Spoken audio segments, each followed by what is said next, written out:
In today's Leeds news, Tyler Adams' leave of absence, under 21s one step closer, Leif Davis named in Team of the Year, Leeds ladies lose, Ilias Akhomach deal explained, this week's Loan Watch, and reactions to Javi's press conference.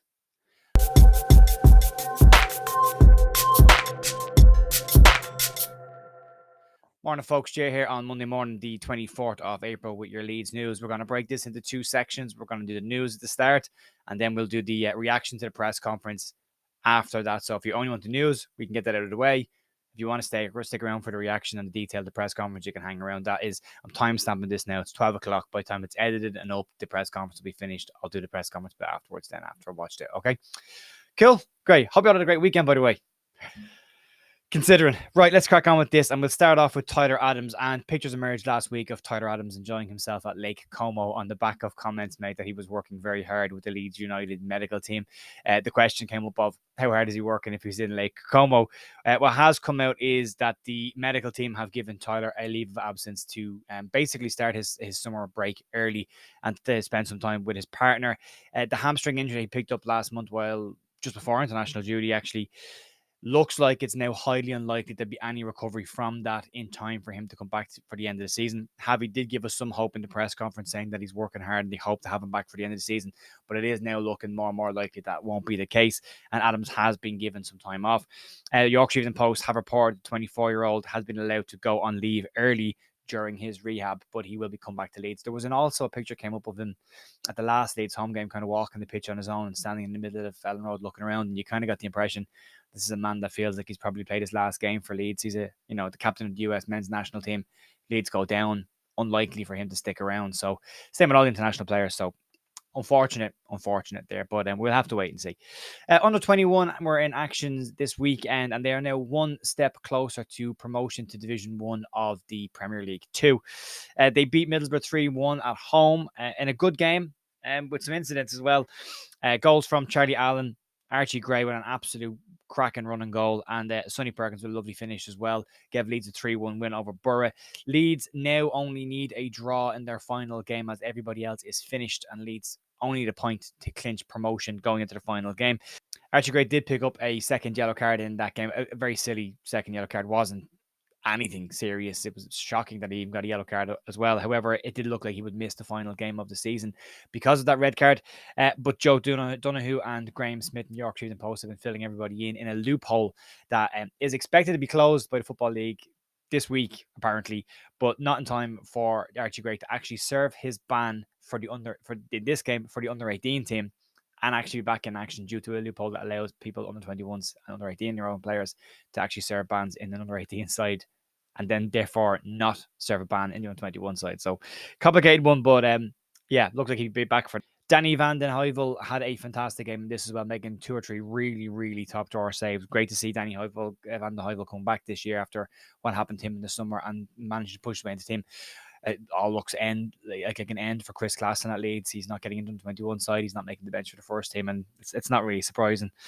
So that's that one. So move on. We'll talk about an ex-Leeds player briefly, Leif Davis, who had, I suppose, a really good spell under Marcelo Bielsa, was being pushed by Marcelo Bielsa, was a player that he liked at the time, left Leeds last season to go to Ipswich on a permanent move, and in his first season away from Elland Road has been named in the League One Team of the Year.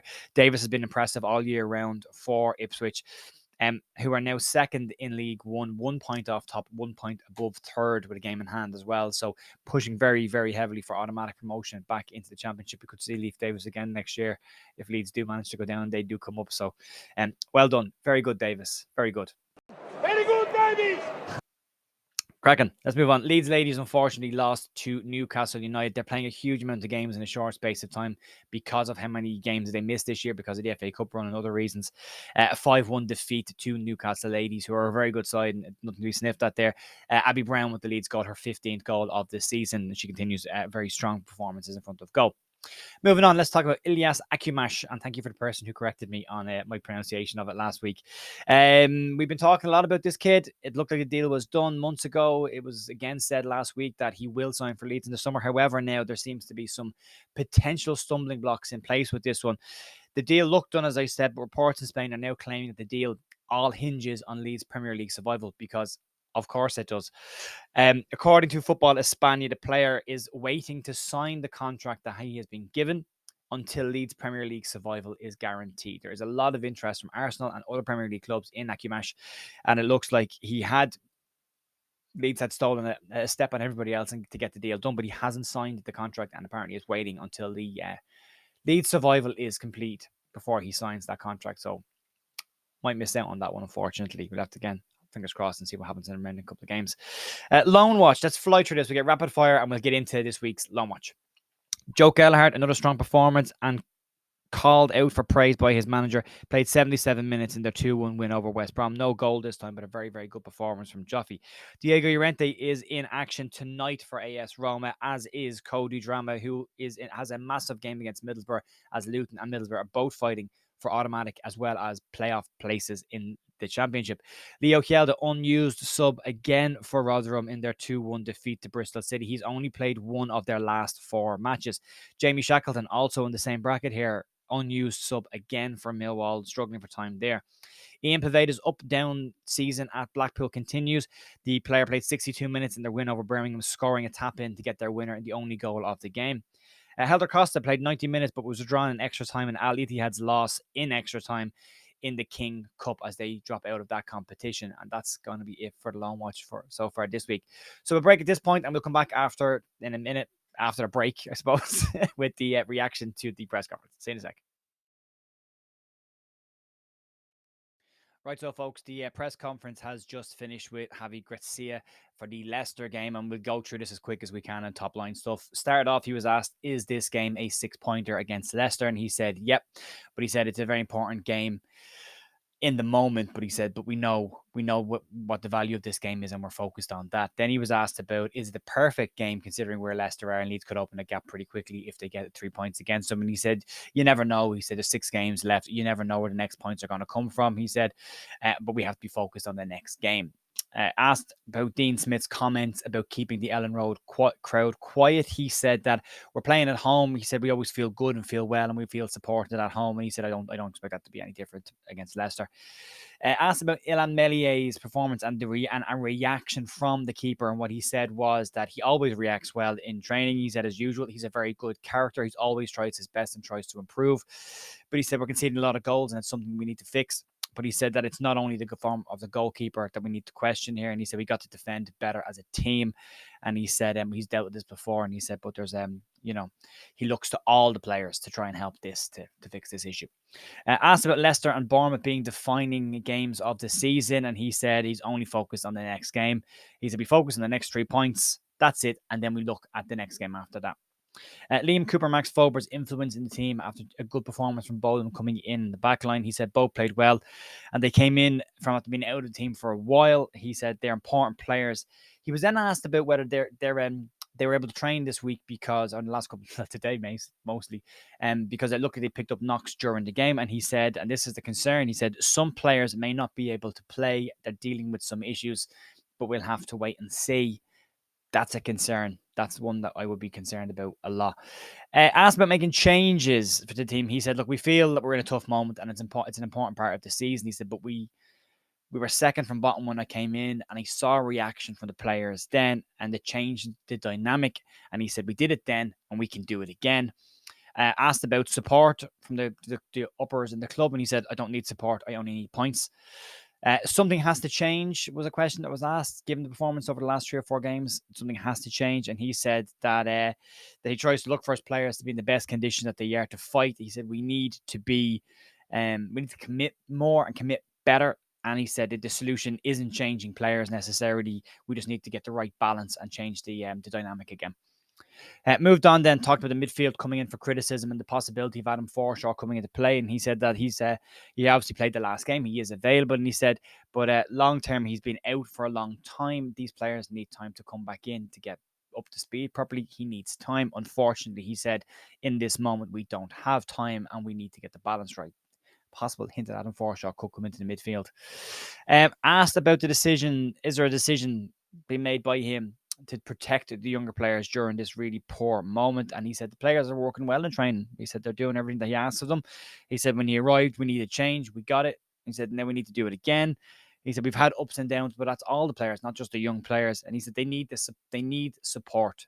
That's what they need right now. He said because they need it, and they're not in the best moment, and that's when they need the support. We don't need the support when it's going well. We need the support when it's not going well, which is a fair shout. To be fair to him. Moving on, then talking about the run of results, and he said that look, the run results that he got when he came into Leeds, the 3 wins in his first 6, and then what's happened since then. And he said, look, the players have the desire. He sees it every day in training, but they've got to take it from the training ground and put it on the pitch, and they need to let everybody know, the fans know that they have that desire. They need to go out and show players in moments in the game that they have got that desire to go and get results and to go and perform. But he said he sees it in training, and it's just a case of getting it onto the park on a match day. Asked about the fans' anger after the game against Fulham, and he said, I said after the game, I understand why the supporters feel that way. I get it. I understand it. He said, but he knows that they will support the team. And if he was to ask the fans one thing, it would be to please support the players because they need it. 3 points could change the season. Is it as important as the cup final that you had against when you were managing Watford? Was a question that was asked, which I just thought was a silly question. And he just said every game is important, which we know in the Premier League. He said, I put everything into it. I put my life into this. This is my life now. I put everything into this. He's only working about 3 or 4 hours sleep a night, he said again. But he said, my past is my past and the present is now, and the present is what is important. He said that asked whether he knew, and coming in, that he said that he knew the job would be a tough job, but is it harder than he thought it was going to be? And he says, I enjoy my job. I'd rather be a player than a manager, but I can't play anymore, so I'm a manager. But he said that I know good moments. We've had bad moments. We have to work hard to fix them. He said people in the club, there's people in this club that deserve to remain in the Premier League for the work that they do behind the scenes, and he wants that to be the case for them. Asked about senior management support again, he said, I do my job in the training ground. He sees Victor and Angus around the place. He said, I see them with the players before games, after games, supporting the team and supporting the players. And he said, I'll be happy for these people if we remain in the Premier League. He was then asked, is this when you find out about the character of your players? And what he said was, yes. He said the mentality is important. He said there's not much time to prepare for these games with back-to-back matches, but we have to. And he said the team need the support of the fans. So the primary call out from the entire press conference is that he wants the fans to get behind the team and support the team. Somebody said it yesterday on Twitter. I think there's a piece going around about, Ellen Road needs to be toxic tomorrow, but not toxic towards Leeds, toxic towards Leicester, to make Leicester feel the pressure that they're in as well. They're in a high pressure moment as well. They're coming into this game like we were against Crystal Palace, knowing that 3 points against Leeds will get them out of trouble. So, they have a huge amount of pressure on their shoulders as well. And can they handle the pressure? Leeds have shown that they couldn't at moments this season, but can Leicester handle the pressure if Ellen Road is on their back? The issue that I think we'll see is that very early on in the game, if this goes against Leeds or if something happens early in the game, we could see Ellen Road turn pretty quickly. I think Ellen Road's probably on a knife edge right now. And we have to see that, but hopefully, and these are the moments so far this season, if there's any kind of trend that we can take from the entire season, is these are the moments this year when the Leeds team have bounced back, when they've been second from bottom, when they've dropped into the bottom 3, they've won the next result to get out, and they need a result tomorrow night against Leicester. They need a win. Let's be honest about it. So fingers crossed for that. The concern is obviously the injuries. He's mentioned some injuries. Now, he could be just playing mind games again. He could be just putting, Leicester off balance a little bit by kind of giving out false information. But, you did see the players go down. You did see Volper go down a couple of times during the game. We did see Cooper go down a couple of times during the game. You're hoping they're just not Nick and Newsom before tomorrow. But if they're out of the team, I think we've got a problem. But we'll have to wait and see what happens tomorrow. But we won't jump the gun. We won't jump the gun just yet. I've made my thoughts on this clear on Joe's show yesterday. I think we're in big trouble, but let's just sit back, hope, and see what happens. So that's all we can do right now. Right, folks, thanks for joining me today, as always, and I'll see you tomorrow morning for some Leeds news. See you then. Bye.